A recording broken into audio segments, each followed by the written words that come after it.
Welcome to Sacrilegious Discourse. For this is what the Sovereign Lord says. Why do you need prophets to tell people who you are and what you want? If you can justify everything that the God of the Bible has done, then you can justify any of your behavior. A lot of this mentality is trickling into what is now mainstream right-wing Christianity. I am capable of empathy greater than this God of the Bible. This is a Bible that they tell kids. This is the good Lord. This is the good book. He is fantasizing about murder, mass murder. Head over to sacrilegiousdiscourse.com right now to find out how to leave us a review or support us on Patreon.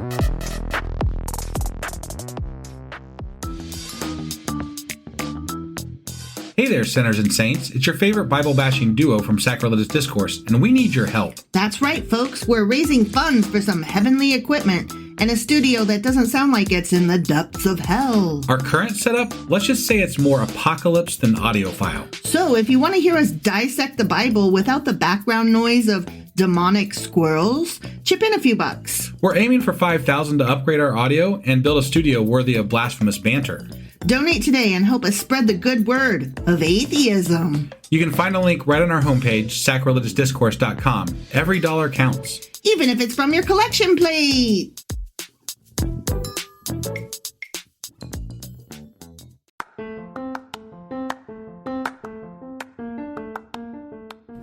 Welcome to Sacrilegious Discourse. I'm husband. And I'm wife. Together we're reading the Bible for the very first time. We grew up without religion and wanted to know what all the fuss was about. Well, what have we learned so far? That God is a dick, and apparently some people believe in talking donkeys? We're not trying to pass ourselves off as experts. Nope, we're just reading the Bible for the first time and giving our first take reaction. If you'd like to join us in this venture, you might consider starting at episode 1. Otherwise, jump in wherever you like. All right, let's go read the Bible. Yeah, let's get to it.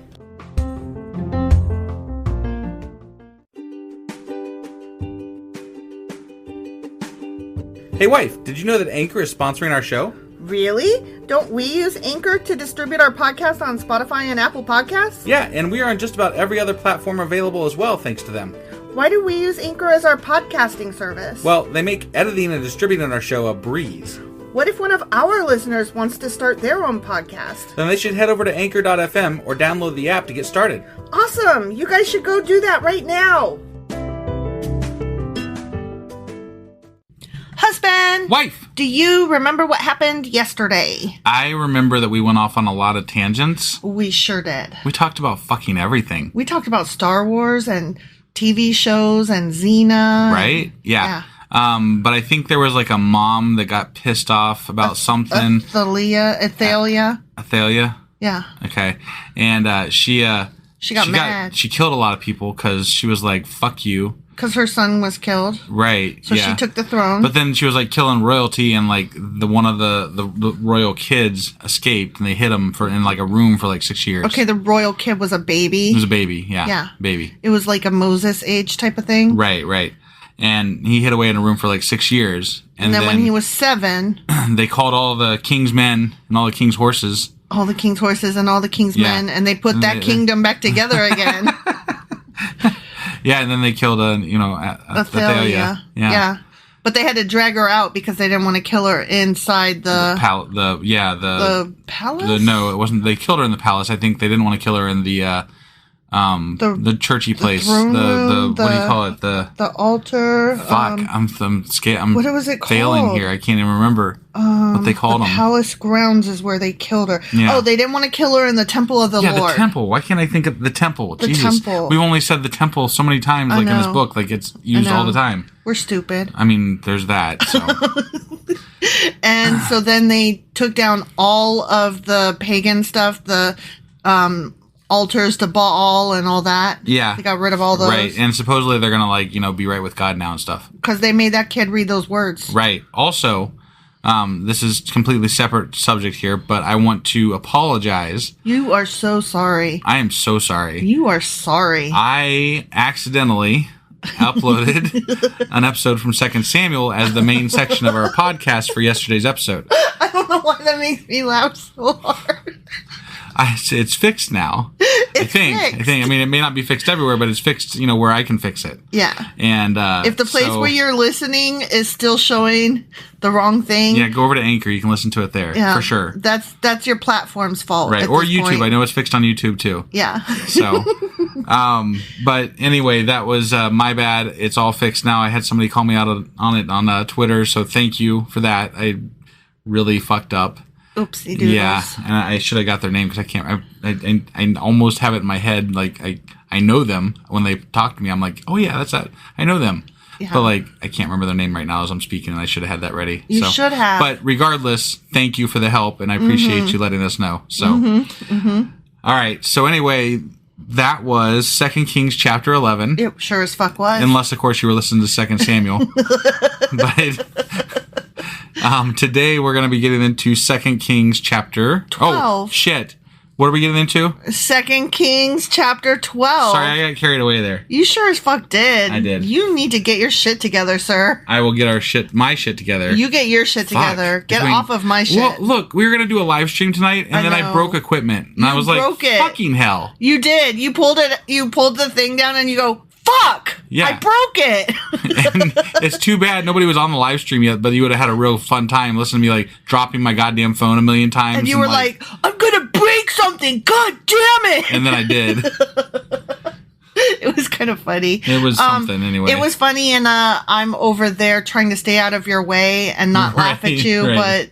So the live streaming thing that we're trying to do on YouTube every night is going to have to maybe be paused for a couple of days while I figure out a better method to do this because I kind of suck at it apparently. Well, when you say every night, you mean we did it that one time? We did it that one time, but we were planning on doing it nightly. Yeah, because it was fun. It worked out. It was good. So now I just need to, dig into Google and figure out what the fuck I'm doing. And buy some better shit. And yeah, that too. So, I mean. Oops, sorry. Okay, thanks, bye. Did I mention we have a Patreon? Yeah, oh yeah. Help! Yeah, right, yeah. All right, we're going to get into the next chapter here again, which is... 2 Kings chapter 12, asshole. Let's do this. Hey, wife, do you like coffee in the morning? I sure do, husband. Morning, noon, night. Which reminds me, I need to add that to our grocery list because we're running low. Wait, before you do that, check out the website ungodlybrew.com where you can purchase a pound of your favorite flavor of coffee. What if I want more than 1 pound? Either order a larger amount or better yet, get 10% off by setting up a subscription for every 2 weeks or a month or whatever works for you. Did you set up something special for our listeners? You know I did. Exclusive for our listeners, get an additional 10% off subscriptions by entering the code SACRILEGIOUSCOFFEE at checkout. That's a hellishly good deal. Ungodly Brew is hellishly good coffee. Okay, so before we get into our chapter. Our chapter, yeah. The thing that we do. Right. That thing where we're reading the Bible. Yeah. We wanted to give a shout out, I think, to somebody that we really like a lot. Yeah. No, first of all, it's our new Patreon. It's our new patron. Our new patron is an awesome person. Yeah, and we actually, I think, I don't know if we talked about this before, but we talked about it somewhere. I think we made a new friend when we went down to the Louisville convention. The Louisville the Free Thought Convention. Right. Yeah. Anyway, his name is Stephen Hines. The author, Stephen Hines. Yes. Right. And he wrote a book about his journey from, being a Christian to not being a Christian. And what's the name of the book? The name of the book is called Rebirth Defect. Which, I mean, that's a badass. But what's the subtitle? So his little pitch for it is, it's my journey from, well, not mine, his journey from Catholic altar boy to teen atheist to adult Christian metal evangelist and back to atheism. Read the book that Read the book that is rumored to have given the Pope an aneurysm. Available in paperback and audiobook through Amazon. And we have purchased the Audible. Yeah. And I can't wait to start it because... I'm starting it tomorrow. I'm excited because I read his comic book. Yeah, he has comic books too. That's amazing. Zombie Fabulous. Oh my God, you guys. It is so fucking awesome. So we are so humbled and honored to have him as a patron. Right. Stephen Hines, check him out. He's fantastic. He's a really cool dude. Yeah, and I'm going to put a link to his book in the description of the podcast. So if you want to go there to check it out, feel free to, and just click on the link to take you right there. Thank you, Stephen. Yep. All right. So you ready to go ahead and get into our episode then? I am. 2 Kings chapter 12. All right.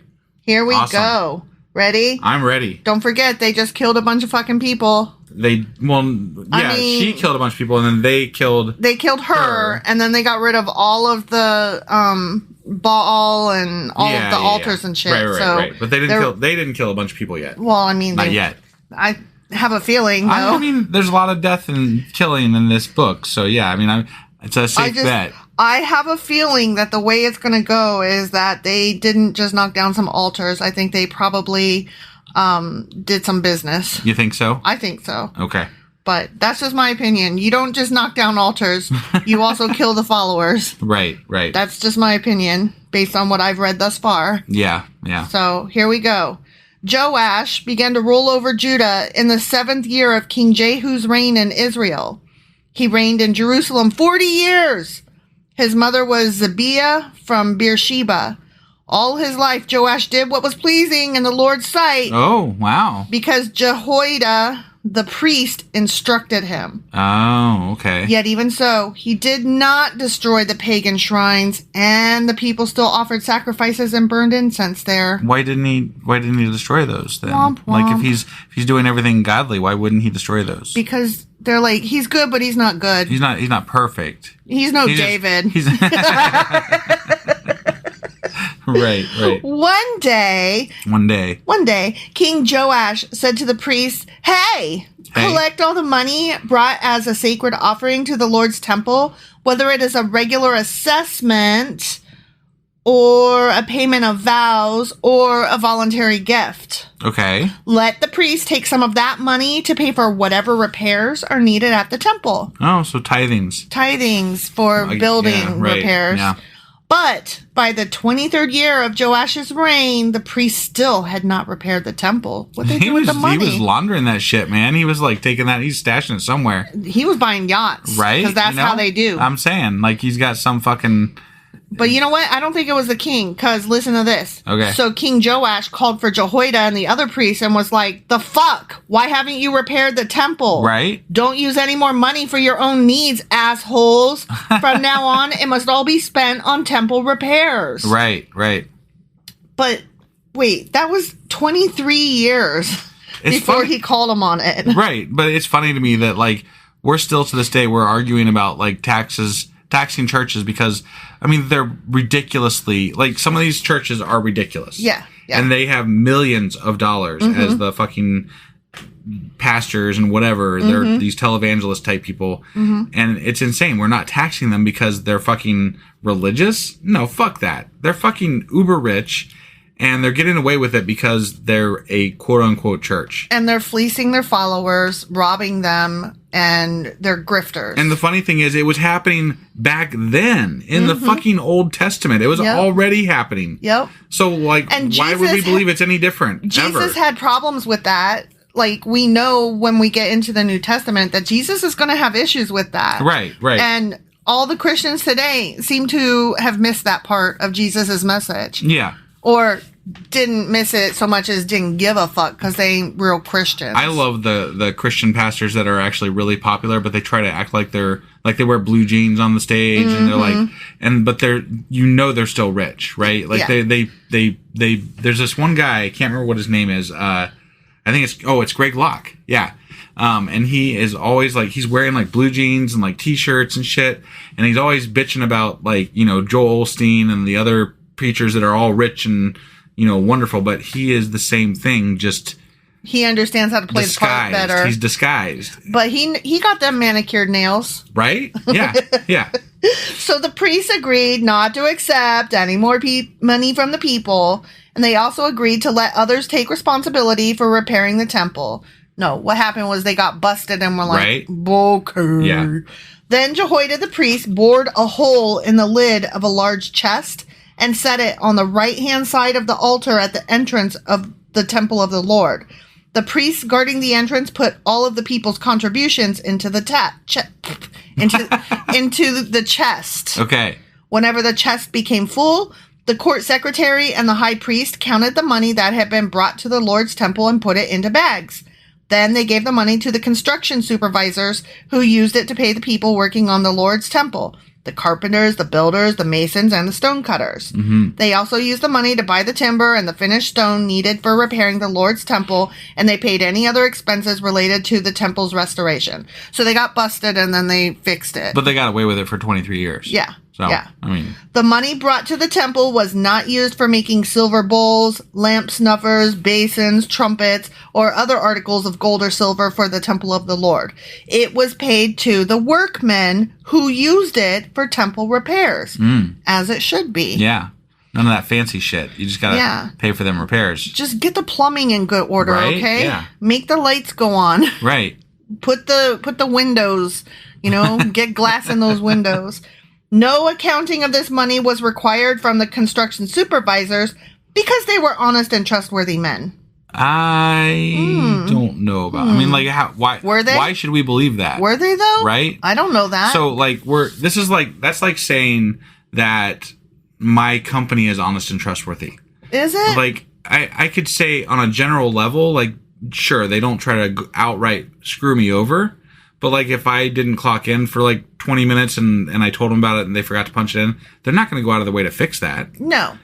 So honest and trustworthy is subjective there. It's not exactly a... Insofar as they didn't get caught doing anything they shouldn't have. Maybe they were mostly Maybe they were good insofar as it was easy. But I bet they took advantage of some shit. I'm sure they did. They're being tossed money and they're like, oh, they're good. They're good. Okay, look, even the best employee takes a pen from work and brings home. Right. And we all fill out on the survey that no, we would never, but we all do. That's what I'm saying. Like, every time I saw that question, like, how they have those questions where, like, would you ever steal from, work, including a pen? And I'm like, well, fuck yeah, I would. Of course I would. And I've done it multiple times. Is this a trick? Because I would. Because you would. You who typed up this questionnaire. You probably have a fucking pen from work at your house right now. You probably typed this up. You probably took a ream of paper home when you were printing this shit out and were like, nobody will notice. Right. Exactly. Because they won't. Right. And I'm not saying I never took a ream of paper, but you took toilet paper from work once. From a place that you worked. Well, I mean, it was during the pandemic and toilet paper was scarce. So, I was like, fuck it, I'm going to get some just in case. So you did. You brought home a couple rolls and we needed it. We used it. Yeah, because it was very scarce. It was tight pooping right there for a while. Yeah. Yep. But yeah, I always take a pen. And I hate that those surveys make me lie. They force me to lie.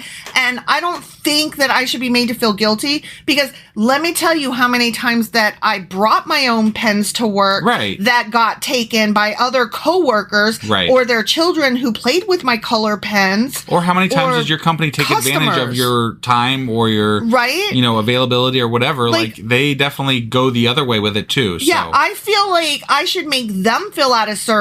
Right. Like, no, okay, I won't take your pen, but do you promise that you ain't gonna bitch at me if I clock out early or if I stay late? You aren't gonna be like, well, we can't pay you overtime. You were not approved of this. No, fuck the fuck off because you make me stay because I can't just walk out in the middle of speaking to a customer. Right. But don't tell me that I'm not going to get paid for finishing that goddamn conversation that I'm required to finish. Right, right. So fuck the fuck off. Yes, I stole your goddamn pen and you stole my time and we are not even square. Right. You still owe me by my count. Exactly. Okay, sorry. So companies ain't right. Right. That's all. Yeah. We might have a few opinions about that. We might. As a matter of fact, one of the upcoming Patreon episodes that I wanted to do is about corporate abuse and how it is emotional abuse. Right. And how some of the things that are said and done to people, if you said it without the context and somebody thought that it was like your partner, they would literally be like, oh, you need to break up with him. Right, yeah. Like my sister literally brought that to my attention at the last place I worked. Yeah. I was like telling her, oh, I need to do this and blah, blah, blah. And she was like, why? They don't appreciate you. And I'm like, because, I feel like, it's important, blah, blah, blah. And she's like, you care more than they do. That's emotional abuse. Right. They're gaslighting your ass. Right. Yeah. So anyways, I feel like that's an important episode that we will discuss at some point. Yeah, definitely.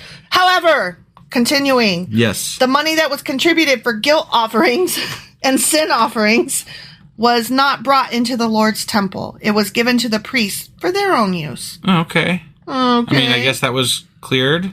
That's good. We're okay there. That way, I guess. I wonder if they ever just slid a little bit from the other offering into the, the guilt and sin offering. They're like, we'll just take a little bit there and put it in this one. Who's gonna know? There's no security cameras. Right? Yeah, right. There's nobody. No one will know. There's no social media. You're not going to get. And caught. they were obviously doing it before, so I guarantee at least a little bit still ended up, slushed over. Of course it did.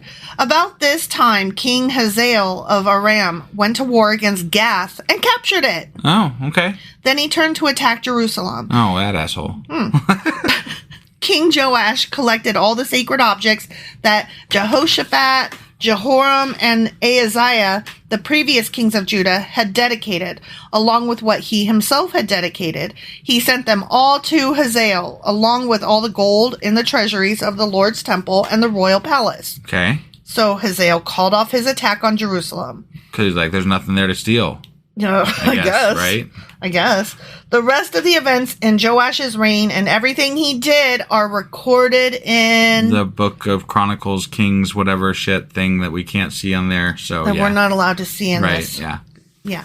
Joash's officers plotted against him and assassinated him at Beth Millo on the road to Silla. That didn't work out very well for him. I don't know what the road to Silla is. And why? Yeah. The assassins were Josachar of Shemeath, or son of Shemeath, and Jehozabad, son of Shomer, both trusted advisors. Oh, no. Joash was buried with his ancestors in the city of David. Then his son Amaziah became the next king. The end. Okay, so...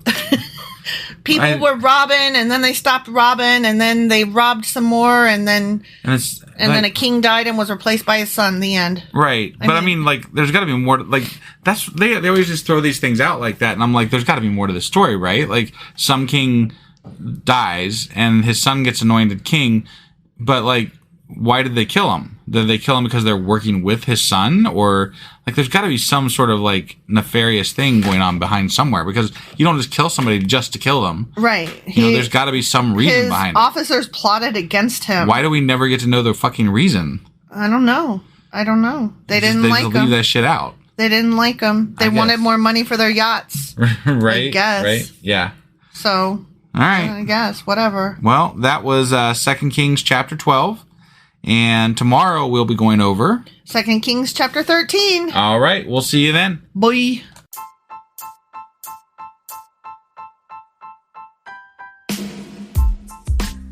Hey, wife, I guess that's the end?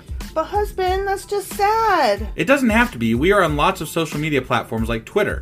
Our handle there is sacrilegious_D. For D's nuts. Oh my God.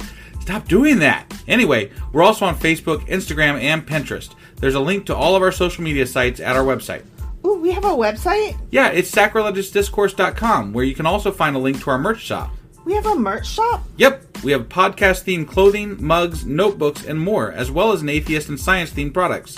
Wow, our fans should really go check that out right now. Definitely. They can get in touch with us by sending an email to sacrilegiousdiscourse@gmail.com. But before they do that, we could really use some help. Oh yeah? With what? Well, it's not free running the podcast, and we need some financial support in order to get better equipment, which will free up time so we can concentrate on our podcast and our fans. Okay, so what should they do? Head over to patreon.com/sacrilegiousdiscourse and sign up as a contributor on our podcast. Supporters there receive additional bi-weekly episodes that we record just for our Patreon members for as little as $2 a month. Also, we'd really appreciate it if you would like and subscribe on whatever platform you're using. And Apple Podcast reviews help us out tremendously. Like and subscribe. Leave an Apple review. Join us on Twitter. Support us on Patreon. That's a lot of instructions. Don't forget to say thanks. Thanks. Okay, bye.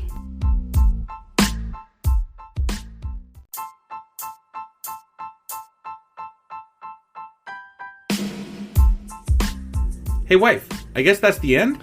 But husband, that's just sad. It doesn't have to be. We are on lots of social media platforms like Twitter. Our handle there is sacrilegious_D. For D's nuts. Oh my God.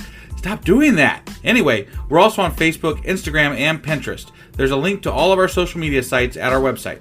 Ooh, we have a website? Yeah, it's sacrilegiousdiscourse.com, where you can also find a link to our merch shop.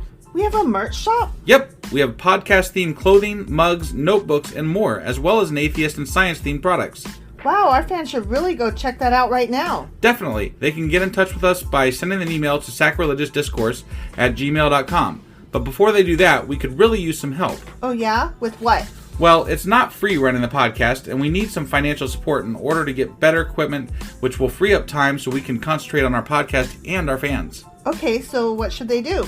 Head over to patreon.com/sacrilegiousdiscourse and sign up as a contributor on our podcast. Supporters there receive additional bi-weekly episodes that we record just for our Patreon members for as little as $2 a month. Also, we'd really appreciate it if you would like and subscribe on whatever platform you're using. And Apple Podcast reviews help us out tremendously. Like and subscribe. Leave an Apple review. Join us on Twitter. Support us on Patreon. That's a lot of instructions. Don't forget to say thanks. Thanks. Okay, bye.